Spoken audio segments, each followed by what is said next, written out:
Okay. Shall we start with a little background music? You'll see how this kicks in later on.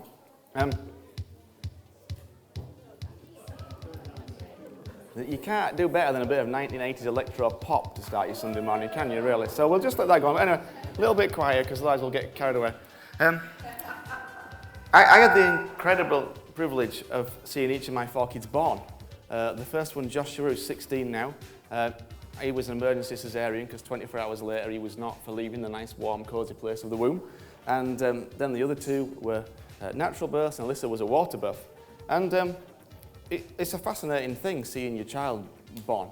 But one of the things that you look out for is a cry, because you know that if this kind of bundle of goo that comes out, if it makes a noise, that's a good thing. The ironic thing, it's the only time in the entire life of a parent you want it to make a noise. It's the only time you're going to go, I want it to cry, I want to hear a noise. Every other time you don't want to hear it cry, do you? Just me then, that's a terrible parent. Okay, that's fine. Come on, let's be real. None of you are going, please cry, baby. A cry is a powerful thing, isn't it? I don't know about you, but my kids took me to the edge when they were crying when they were little. They still take me to the edge now when they're 16 and 14, 11 and 8. But a cry is a powerful thing. And a cry, particularly if you're listening to it on your own and you've done the thing when they're little and you're like, well, I've done your bum and I've burped you and I've fed you and you've had a sleep, what else can possibly be wrong? And it's like is it just me or is this a deeply challenging thing? Come on, you've done it, haven't you? It's not easy, is it? Okay, good. Otherwise, this is going to be a long talk. But crying for me is a fascinating thing. And it's crying that I want to talk about this morning. I want to explore this process of crying. But more than that, I want to explore the cries that go out from our hearts. Whether we physically cry or not isn't really the issue, although as I'll show you in a minute, it may actually be healthy. The issue is that there are cries in our hearts, desires and longings, and what we think is private pain. Jesus knew what it was to cry tears and to have a deep cry of his heart. We read this about him in the Bible. Have you got it there, Josh? Hebrews 5 and verse 7. During the days of Jesus' life on earth, he offered up prayers and petitions with fervent cries and tears to the one who could save him. So if you know what it is to cry, whether literally tears coming down or just having a cry of your heart, and you all look pretty human to me, and you are designed to cry, so I think you do, then you're in good company with Jesus, because he knows what it's like. So to explore this idea of crying, we're going to link some ideas together. We're going to talk about newborn babies, we're going to talk about Central Europe in the 90s, and we're going to talk about a 1980s electro pop band, hence what you can hear in the background. But that's enough of Blue Monday for now, Joshua. So newborn babies, Central Europe in the 1990s, electro pop bands, that's where we're going. And that's all going to help us understand the cry of our hearts. Now, fascinatingly, as humans, we are hardwired to cry. The only beings on the planet to shed emotional tears. And you actually have 3 types of tears. You have basal tears, which are the ones that kind of keep your eyes moist, which are Then you have reflex tears, which are the sort of tears you get when you chop an onion or the wind or the sand gets in your eye. And then you have emotional tears. And these tears are all different. In fact, scientists did one study where they kind of caught reflex tears and emotional tears. And they analysed the content of the tears. And reflex tears were generally found to be about 98% water. But in the emotional tears, they found hormones which contained high levels of stress and an endorphin that reduces pain. Crying literally reduces stress, and there's also a painkiller in those tears. Isn't your body incredible? Yeah. That it does this sort of stuff? Yeah. Absolutely incredible. And then the research is a little bit limited, but what has been done, it seems like you are designed to reduce stress and a painkiller when you cry. If only we could just cry like that to get rid of our stress and our pain, it'd be really good, wouldn't it? But it doesn't seem to work like that. Crying, of course, is the primary communication language of a newborn. And to be honest, it makes sense to cry almost immediately after birth. If you had been in a nice, warm, cosy place and suddenly put in this now not nice, warm, cosy place and been squidged and squashed along the way, you would probably cry as well. But what's fascinating about babies crying, because not all babies cry with their first breath after being born. But interestingly, all babies will cry within a few seconds if they're not immediately reunited with their mum. Have you got that next slide, Josh? What's fascinating to me about this is that a baby is crying not primarily for its external needs to be met, for food or warmth, but it's experienced separation, and it wants connection. It wants to go back to where it came from. Because for the first time in its life, it's been separated from mum, and actually something inbuilt within its soul wants to be connected back to mum. So as well as all the practical reasons of a mum hugging a newborn, and it being warm and it being fed and all that, actually there's a deep psychological need for it to be connected back to where it came from. And how true is that of us? Many of the cries of our hearts are to be connected. Sometimes we just want to feel connected to ourselves, to understand what the heck's going on in our minds and bodies. Sometimes we want to feel connected to other people. It's deeply distressing to feel that you're not connected to people, to have that sense of isolation and loneliness that comes with it. Perhaps you'd like to feel connected to God, and at times you do, or perhaps you never have. But connection is key for us. You see, we were never designed to live in isolation from one another or God. We were designed for community and family, which is why today is so exciting and wonderful. Because it's about celebrating family, it's about celebrating connection, it's about celebrating togetherness. It's about recognizing the need that it takes a community to raise a child. And I know those are not perhaps all that common thoughts today, but I think it's true. I know in my own life, without friends, without grandparents, without aunties, without all sorts of people, I wouldn't be able to raise my children like I do. And I feel for those. I watch and I see those who are single parent families or who have come over to this place and don't have an extended family, and the danger and the challenge that brings, because we were meant for community. We were not meant for isolation.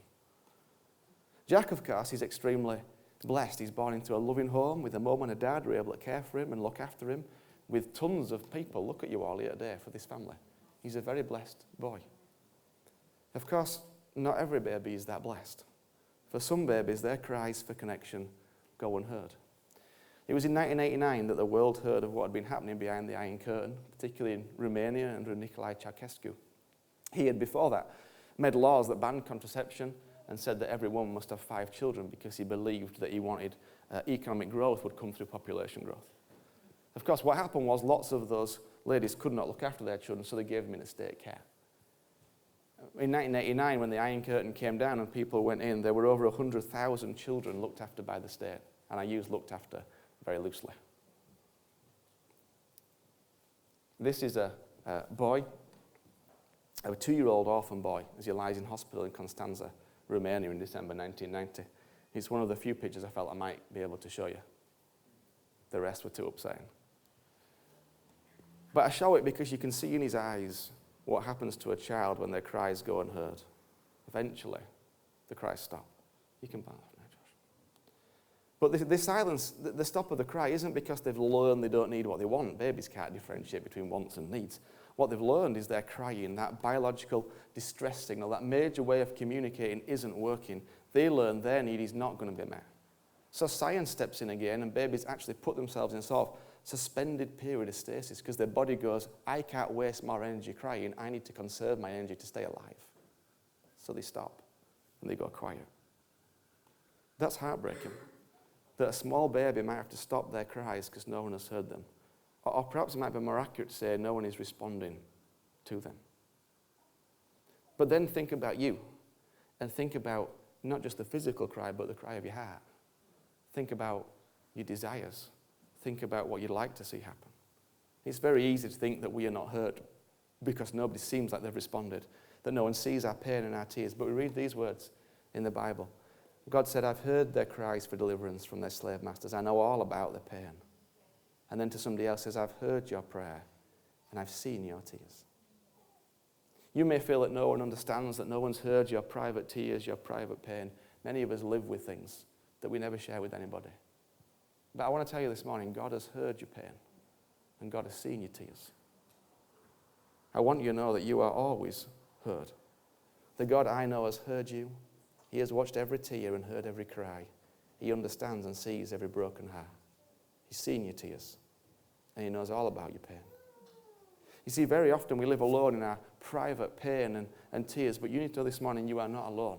We all think it's just us. There's just us in this place, and it's difficult, and it's hard, and nobody's ever going to hear us. And we daren't share it because then we'd look weak, and then who would know what to say, and then it might get worse. So we just hold it all in, deep inside us. But I want to tell you, you're not alone. I've been in that place myself, and I've talked to many other people who are in that place. So you are not alone in that place. There's a fantastic book in the Bible all about cries and pain called Lamentations. And in it, the writer expresses how she feels about pain. Is it nothing to you all who pass by? Look around and see, is any suffering like my suffering that was inflicted upon me? And she's kind of in this place of going, is it like anybody's? There can't be anything like me. My pain must be unique and terrible. What's the answer to that question? Well, the answer to the question is, no, there's no suffering like your suffering. There's no pain like your pain. And here's why. Very often we tend to compare pain, either to minimize it and pretend we don't need to deal with it, or to maximize it to get more attention and sympathy. But pain cannot be compared because it's unique to you and your circumstances. It's your pain, therefore it's unique. And it's your life, and it's your story, and it's your journey. Therefore, it's yours, therefore it is unique. See, when you carry pain, two things are true at the same time. Lots of people have suffered in this exact same way. And yet, no one has suffered in this exact same way. It's totally unique in the history of the world, and yet there's nothing remotely unique about it. See, often we minimize our pain because we know how blessed we are, and we are incredibly blessed, aren't we? We're among the most blessed people on the face of the earth in our nation, in our country. And I know it's got its troubles and its difficulties, and you, like me, will have all your troubles and difficulties, but when we get down to the basics, you have clothes on today, and you came from a house, and you probably had some breakfast, and you're going to go and have some lunch, and you've probably got a roof over your head, which means you are one of the most blessed people on the face of the earth. But that's not to minimize the reality of your pain, because your pain is real.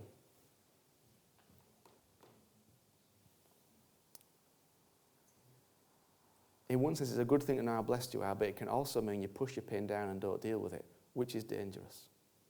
And it's important there's someone to acknowledge our pain. If you read on in Lamentations, that's what happens, that somebody else comes along and acknowledges their pain. And this morning, I want to acknowledge it for you. I want to acknowledge your pain this morning, because you are human, therefore you've got some. And I want to let you know that God has seen it. And on his behalf, I want to acknowledge that truth. That I also want to acknowledge and share with you a greater truth. Because the first step is to acknowledge that there's some pain there, but the greater truth is that I have found in the person of Jesus not just someone who helps me acknowledge it, but someone who heals it. I don't know what you think about Jesus. I think he's fabulous. He's the most gentle, caring, welcoming, forgiving, gracious person ever, and he has healed me of so much pain. He wants to heal yours too. The song I played at the beginning, anybody know what it was, by the way? I know you'd know. It was Blue Order by the... It wasn't Blue Order. It was Blue Monday by the band New Order. It speaks of pain being used and not being able to find the right words. In another song by New Order called Shell Shock, they penned these words. Another day goes by and all I do is cry.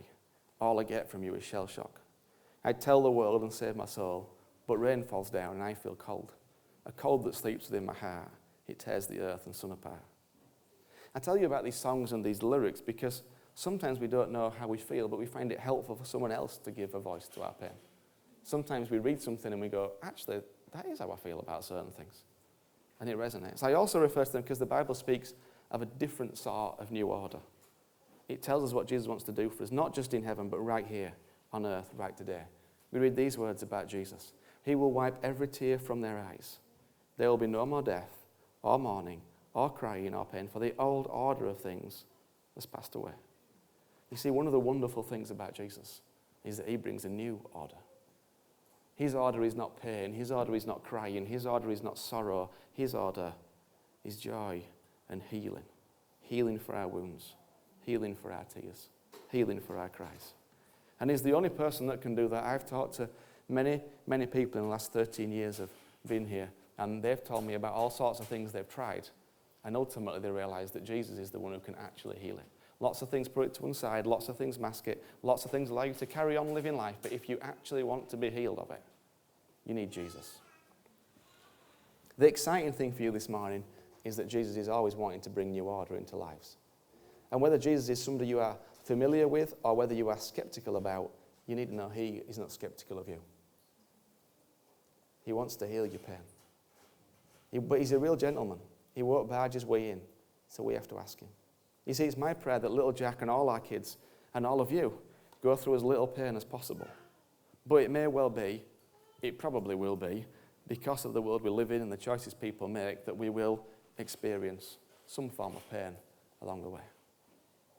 So it's wonderful to know that there is healing, that there is restoration, that there is recovery, and that there is redemption. Musicians, would you just come up? We'll do pieces. I want to very simply give you the opportunity to exchange your pain for Jesus' healing. I'm not going to ask you to move from your seat or put your hand up or in any way identify yourself, because your pain may be very private. It may be something you never even mentioned to anybody else. And I don't want to rob you of the opportunity. And I'm just going to pray, and I'm going to ask Jesus to meet you where you're at. And if you want to meet Jesus, if you'd like him to take that pain, then just as I prayed, just say thank you. That's all you've got to do. He's not up for putting barriers. He wants to be with you, and he wants to meet you, and he wants to help. It might be the first time you've ever done this. It might be something you're used to doing. Either way, the Jesus I know is into healing people. If you read through the Bible of what he did everywhere he walked to heal people, often that was of external pain, but Jesus wants to heal our internal pain just as much. So you stay right where you are. I'm going to pray in a minute. Would you all bow your heads? And I'm going to believe that as I pray this, if you would like to exchange some of your pain for his joy, all you have to do is say thank you. Let's just bow our heads. Jesus, I thank you that you know pain. You experience pain and loss, and you fervent cries and tears. You can empathize with our pain. And I ask right now that you would meet those who want to be met by you, that you would touch them in ways only you know how, and that you would exchange pain for healing, as you promised you would do. In the beautiful name of Jesus. Amen. Amen. Now these guys are just going to sing a song. The words are on the screen. Join in if you want. We can stay seated, or you might just want to take a moment. But I believe Jesus wants to heal. And he wants to